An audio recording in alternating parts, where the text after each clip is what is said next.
Welcome back to Campus Countdown. I'm your host, Emily Sturge, and today we'll be discussing a conservative senator who is on track to become a university president following a unanimous vote. Pro-abortion students accuse a pro-life club of endangering pregnant women.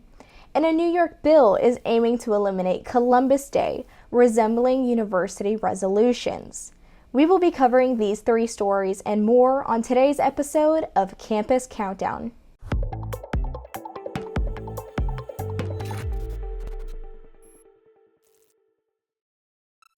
And our third story this week, a New York bill is aiming to eliminate Columbus Day, resembling university resolutions to eliminate the federal holiday.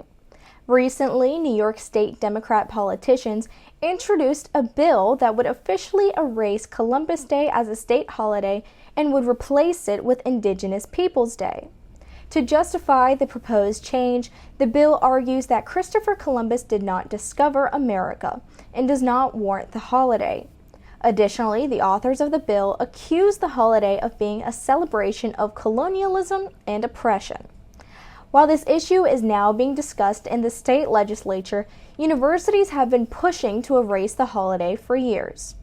In the spring of 2016, the State University of New York Student Assembly voted to approve a resolution to observe Indigenous Peoples Day instead of Columbus Day. In 2017, the State University of New York Cortland passed a similar resolution renaming the holiday an annual opportunity to reflect on the contributions of Indigenous peoples to American history.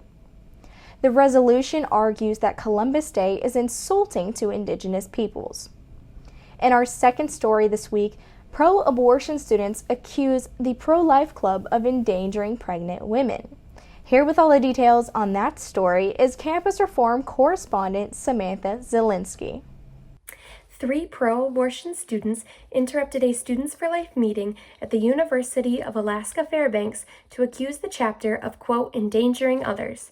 Quote, we just came here as advocates about the harm that comes to people because of what pro-lifers do, one female protester stated in the video. The protesters argued abortion is necessary because there are multiple ways to get pregnant and that these babies do not, quote, choose to be born. Pro-abortion harassment has been on the rise during the fall semester, and this situation is just one example of a bigger trend. In September, a pro-abortion student at the College of William and Mary reportedly threw urine on pro-life students. Later that month, pro-abortion students struck again at the Williamsburg, Virginia campus by vandalizing a pro-life memorial for the unborn. In our top story this week, a conservative senator is on track to become a university president following a unanimous vote. Nebraska Senator Ben Sasse will potentially be stepping down from his office to become the next University of Florida president.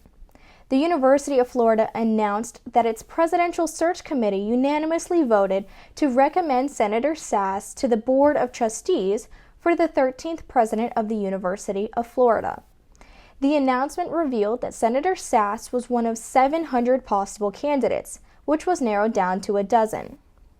The chair of the Presidential Search Committee, Raul Patel, said Sasse is right for the University of Florida and right for the state of Florida. Senator Sasse called UF the most interesting university in America right now and said the university is uniquely positioned to lead this country through an era of disruption. As a University of Florida student myself, I'm both excited and also shocked by Sasse's nomination. I believe he's qualified for the position, and I believe he'll serve our university well. Now it's time for the woke tweet of the week. An NYU professor took to Twitter in reaction to a university firing a professor over complaints his class was too hard. Elizabeth Spears wrote on Twitter, I teach at NYU, and I don't think this guy should have been fired. One of many problems with insanely expensive private education is that institutions have an incentive to treat the student as customer and not student who needs to learn certain things.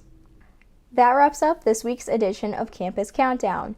To read about these stories and more, visit campusreform.org. Remember to like and subscribe here on YouTube, and you can also follow us over on Facebook, Twitter, and Instagram at Campus Reform. I'm Emily Sturge. Thanks for watching Campus Countdown.